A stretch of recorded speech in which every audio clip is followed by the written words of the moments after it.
ప్రశ్న: శతకం అనగానేమి? సమాధానం: ఛందోబద్ధమైన 100 పద్యాల సమాహారాన్ని శతకం అంటారు.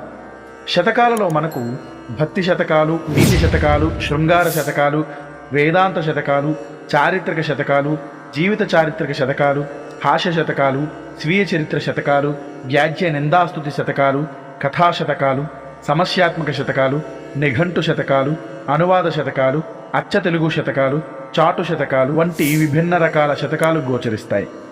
సంఖ్యా నియమం, మకుట నియమం, వృత్త లేక ఛందో నియమం, రస నియమం, దశక విభాగం వంటి లక్షణాలు శతకాల్లో కనిపిస్తాయి.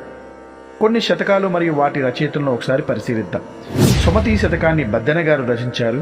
వేమన శతకం వేమన గారిచే రచించబడింది. దాశరథి శతకాన్ని కంచెర్ల గోపన్న గారు, అలాగే శ్రీకాళహస్తీశ్వర శతకాన్ని ధూర్జటి గారు రచించారు.